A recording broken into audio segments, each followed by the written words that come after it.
এ দেশ থেকে পালাতে বাধ্য হয়েছে, কোরআনকে স্তব্ধ করে দিতে পারে নাই, বরং তারাই এদেশ থেকে পালাতে বাধ্য হয়েছে। কোথায় আওয়ামী লীগ, কোথায় কাদের কাকা, কোথায় গেল ওই জালিমের গরম গরম কথা? খেলা হবে, খেলা হবে, খেলা হবে বলে কাকায় গেল পালাইয়া। হাসিনা পালাই গেছে দেশটা ছাড়িয়া, স্বৈরাচার পালাই গেছে দেশটা ছাড়িয়া।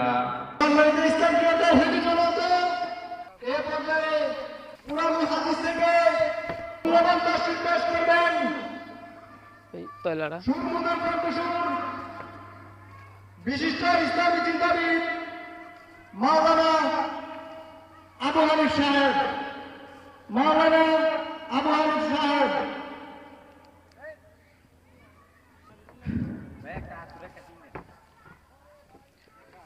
আসসালামু আলাইকুম ওয়া রাহমাতুল্লাহি ওয়া বারাকাতুহু। আলহামদুলিল্লাহ, আলহামদুলিল্লাহি নাহমাদুহু ওয়া নাস্তাঈনুহু ওয়া নাস্তাগফিরুহু ওয়া নাউযু বিল্লাহি মিন শুরুরি আনফুসিনা ওয়া মিন সাইয়্যাতি আ'মালিনা। من يهده الله فلا مضل له ومن يضلله فلا هادي له. أرسله بالحق بشيرا ونذيرا وداعيا إلى الله بإذنه وسراجا وقمرا منيرا. أما بعد، فأعوذ بالله من الشيطان الرجيم. بسم الله الرحمن الرحيم. وما خلقت الجن والإنس إلا ليعبدون. وقال النبي صلى الله عليه وسلم: تركت فيكم أمرين لن تضلوا تمسكتم بهما كتاب الله وسنة رسول. সম্মানিত উপস্থিতি, আজকে পূর্ব ডাকখোলা ও ডুলিকান্দি বাইতুল নূর জামি মসজিদের উদ্যোগে 14তম ওয়াজ ও দুয়ার মাহফিল। আজকের এই মাহফিলে প্রধান বক্তা হিসেবে যিনি আলোচনা পেশ করিবেন, ইসলামী চিন্তাবিদ, মুফাসসিরে কোরআন হযরত মাওলানা মুফতি শোয়াইব আহমেদ সিদ্দিকী, খতিব বীরাব বাইতুল ফালাহ কেন্দ্রীয় জামে মসজিদ ও মুহতামিম দারুল কোরআন হাফিজিয়া মাদ্রাসা নারায়ণগঞ্জ। আজকের এই মাহফিলে বিশেষ বক্তা হিসাবে যিনি আলোচনা পেশ করবেন, মাওলানা হযরত আলী আনসারী, খতিব বালুরঘাট জামে মসজিদ ঢেমরা ঢাকা। উক্ত মাহফিলে আরও ওলামাই কেরামগণ তাশরিফ নিবেন। আপনারা মন দিয়ে, দিল দিয়ে আলোচনা শুনবেন, যেন আপনাদের মধ্যে পরিবর্তন আসে, আল্লাহর ভয় ঢুকে। প্রিয় ভাইয়েরা, যে আয়াতটুকু আমি তেলাওয়াত করছি, আল্লাহ পাক রব্বুল আলামিন বলেন, ওয়ামা খালাকতুল জিন্না ওয়াল ইনসা ইল্লা লিয়াবুদুন।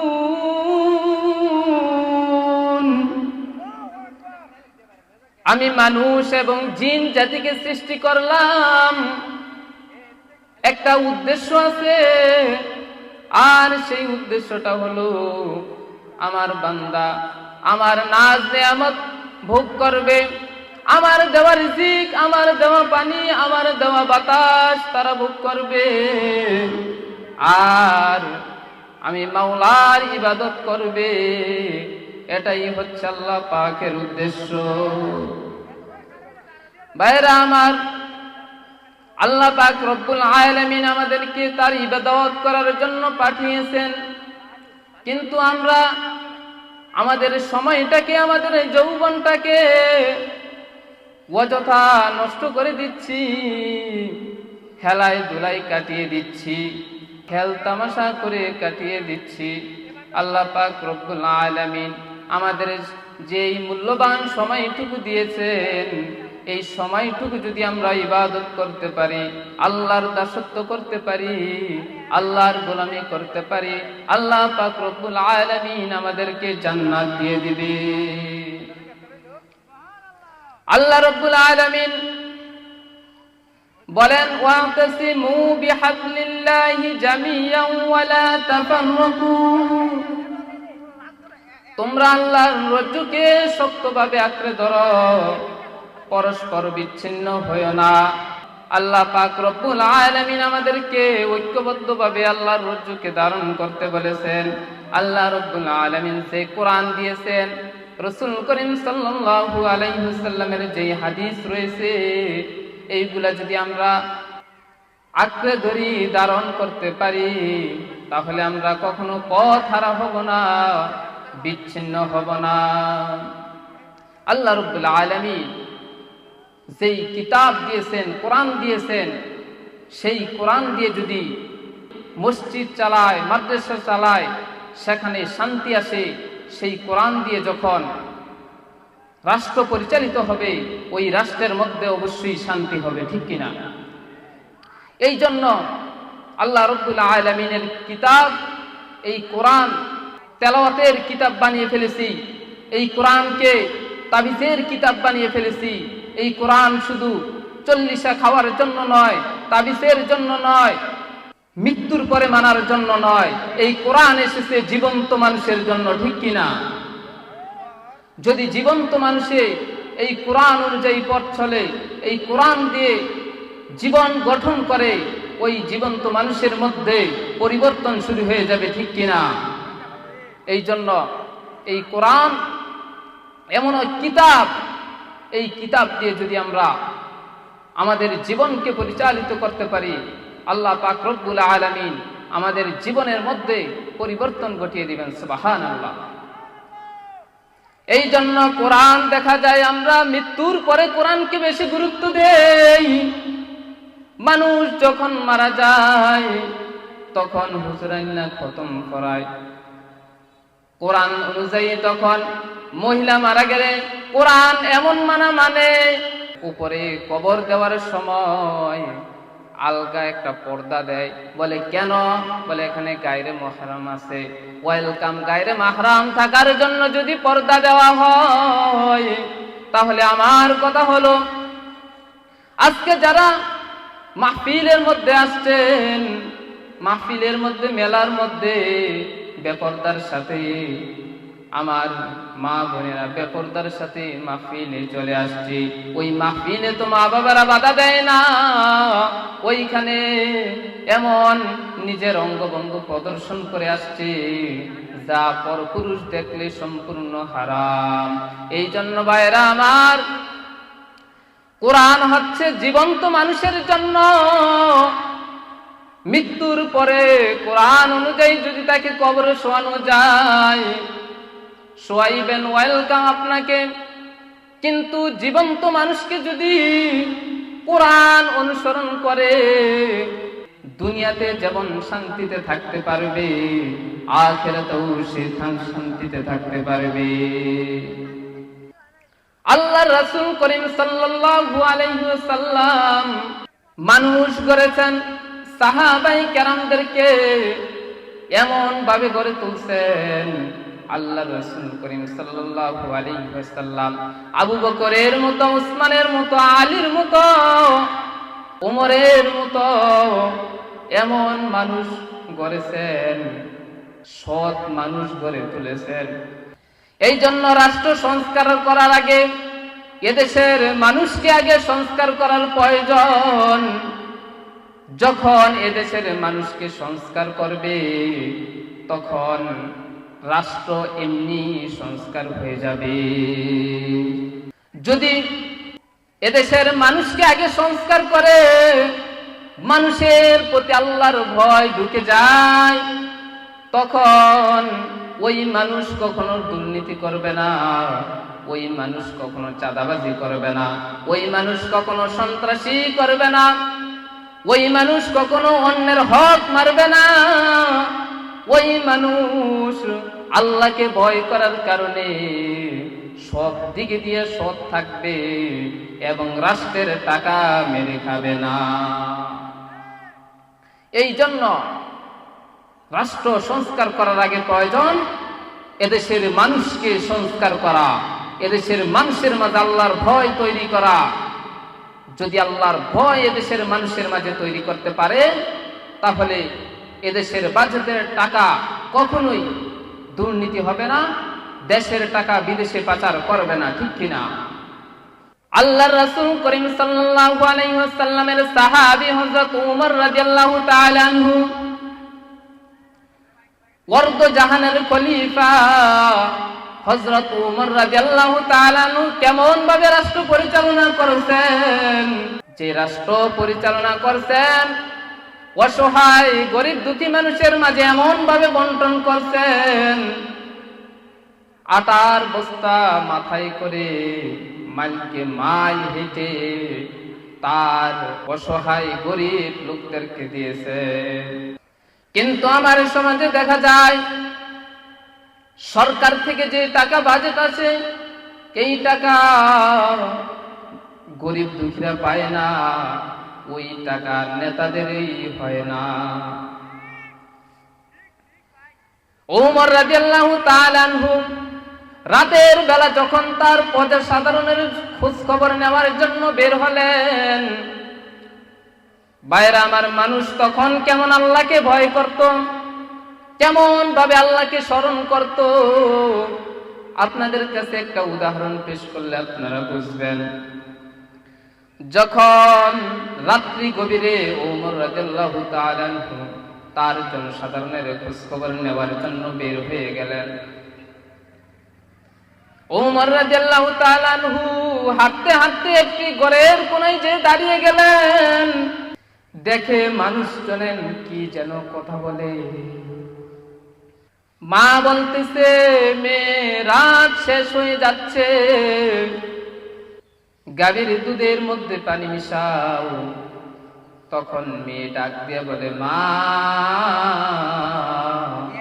গাভীর দুধের মধ্যে যদি পানি মিশাই তাহলে ওমর রাদিয়াল্লাহু তাআলা আনহুর নিষেধ, দুধের মধ্যে পানি মেশানো যাবে না। তখন মেয়েটার মা বলেন, মারে, রাত্র গভীর হয়ে গেছে, এরকম সময় যদি দুধের মধ্যে পানি মিশাই তাহলে কেউই দেখবে না। দুধ বেচা সেই টাকা পাই, সেই টাকা দিয়ে তো সংসারে চলে না। যদি তুমি দুধের মধ্যে পানি মেশাও তাহলে সুন্দর করে বাজার করা যাবে। মেয়ে ডাক দিয়া বলে, মা, যদিও রাতের গভীরে ওমর রাদিয়াল্লাহু তাআলা আনহু দেখবে না, কিন্তু যেই মাওলা আল্লাহ পাক রব্বুল আলামিন কিন্তু ঠিকই দেখবে। তাহলে তাকে এই মন্দ কাজ থেকে বিরত রাখছেন কে? সে আল্লাহকে স্মরণ রাখার কারণে সে গুনাহের কাজ থেকে মুক্ত থেকেছেন।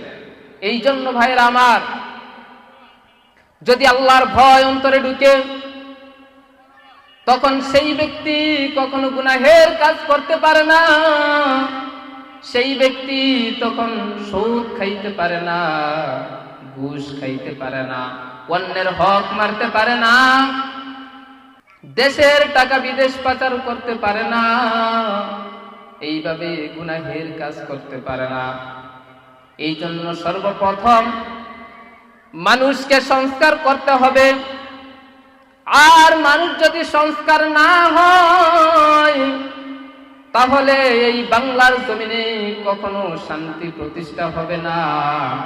যতদিন না পর্যন্ত আল্লাহর কোরআন দিয়ে এ দেশ না চলবে, যতদিন পর্যন্ত আল্লাহর কোরআন দিয়ে দেশ পরিচালিত না হবে, ততদিন পর্যন্ত এই বাংলায় শান্তি আশা করা সম্ভব না।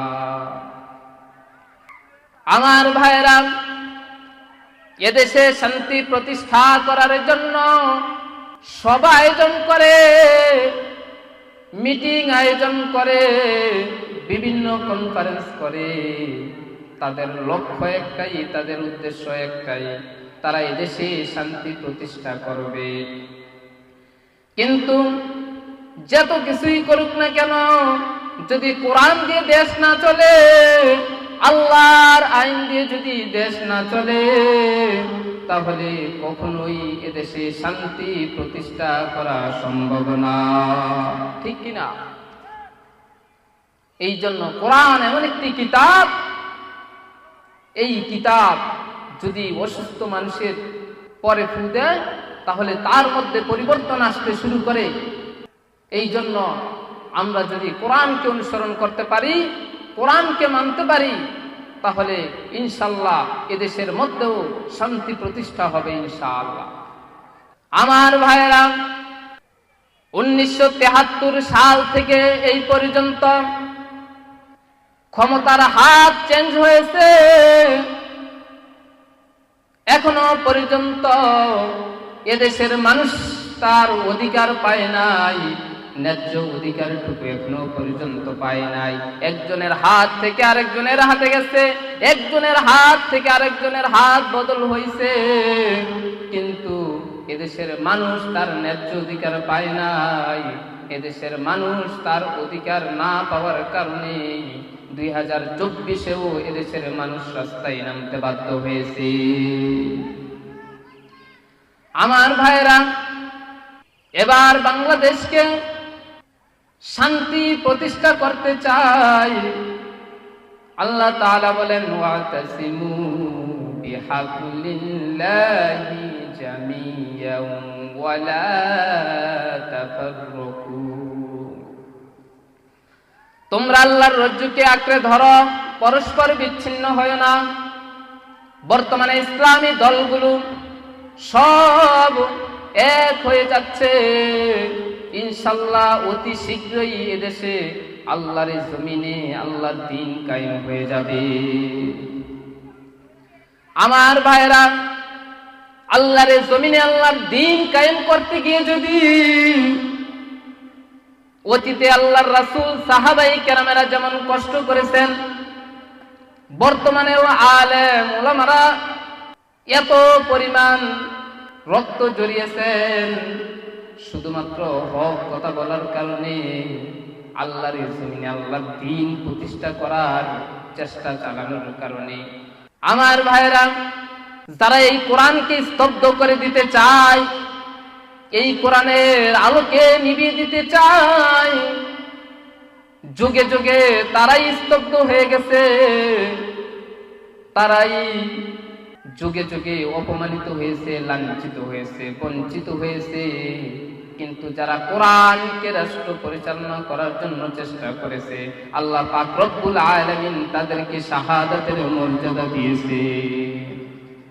আমার ভাইরা, এদেশের প্রখ্যাত আলিমে দ্বীন আল্লামা দেলাওয়ার হোসেন সাইদী, তার কোনো দোষ নাই, অন্যায় নাই, কিছু নাই, একটাই দোষ, এদেশের মানুষের মাঝে কোরআনের দাওয়াত দেয়, এদেশের মানুষের মাঝে কোরআনের হক কথাগুলো পৌঁছায় দেয়। এই কারণে তাকে 15টা বছর পর্যন্ত জালেমরা নির্যাতন করেছে, কারাগারের মধ্যে তাকে রেখেছে, ফাঁসির কাস্টে নিয়েছে। হক্কানি আলেমরা ফাঁসির কাস্টে পর্যন্ত গেছে, কিন্তু তারা তাদের ঈমান বিক্রি করে না। আমার ভাইয়েরা যুক্তরাষ্ট্রের মধ্যে আমেরিকায় আমার বোন ডক্টর হাফেজা আফিয়া সিদ্দিকা, তিনাকে 15 বছর পর্যন্ত ওই আমেরিকার লোকেরা কোরআনের দাওয়াত দেয়, এই কারণে তাকে জেলের মধ্যে বন্দী করে রেখেছেন। ওই আফিয়া সিদ্দিকা তার 3টি ডক্টর, তিনি একজন হাফেজা, তিনি কোরআনের দাওয়াত দেয়, মানুষকে ইসলামের দাওয়াত দেয়, এই কারণে তাকে কারাগারের মধ্যে বন্দী করে 15টা বছর পর্যন্ত বিভিন্নভাবে নির্যাতন করেছে, বিভিন্নভাবে অপমান করেছে। আমার ভাইয়েরা, শেষ পর্যন্ত তাকে কোরআন শরীফ সামনে দিয়ে বলে, যদি তুমি কোরআন পারাইতে পারো তাহলে তোমাকে ছাড়বো। ওই আফিয়া সিদ্দিকা বোন বলে, আমি জীবন দিতে রাজি, কিন্তু আমি ঈমান দিতে রাজি না। আমার ভাইরা, কেমন ঈমান! বর্তমান দেখা যায় যে 1000 টাকা পাইলে তার ঈমান বিক্রি করে দেয়, 1000 টাকার কাছে ঈমান বিক্রি করে দেয়। কিন্তু মুসলিম আলেমেরা তারা ফাঁসির কাস্টে পর্যন্ত গেছে, তারপরও তারা তাদের ঈমানকে বিক্রি করে নাই। কেমন ঈমান তাদের, আর আমার কেমন ঈমান! আমি 1000 টাকা পাইয়া একজন সুদখোর ঘুষখোরকে ভোট দেই। কেমন ঈমান আমার! এটাই কি ঈমান? মুসলমান দাবি করলেই কি মুমিন হওয়া যায়? কখনোই না। এই জন্য ভাইরা আমার, আল্লাহ পাক রব্বুল আলামিন বলেন, বান্দা গুনাহ করো, গুনাহ করো, গুনার একটি সীমা আছে। যখন সীমা অতিক্রম হয়ে যাবে, আল্লাহ পাক রব্বুল আলামিন বলেন, দড়ি না, দড়ি না, ধরলে কিন্তু ছাড়ি না। যাকে আল্লাহ ধরে সাধারণ সাংবাদিকের জুতা তার গালে মারে। কোরআনকে স্তব্ধ করে দিতে চেয়েছিল আবু জাহেল, আবু লাহেব, উতবার, সাহেবার উত্তরসূরিরা, কিন্তু তারা এদেশ থেকে পালাতে বাধ্য হয়েছে। কোরআনকে স্তব্ধ করে দিতে পারে নাই, বরং তারাই এদেশ থেকে পালাতে বাধ্য হয়েছে। কোথায় আওয়ামী লীগ, কোথায় কাদের কাকা, কোথায় গেল ওই জালিমের গরম গরম কথা? খেলা হবে, খেলা হবে, খেলা হবে বলে কাকাই গেল পালাইয়া। হাসিনা পালাই গেছে দেশটা ছাড়িয়া, স্বৈরাচার পালাই গেছে দেশটা ছাড়িয়া। আমার ভাইরা, আল্লাহ তাআলা যাতে আমাদেরকে আমল করার তৌফিক দান করে, সকলে বলি আমিন। আসসালামু আলাইকুম।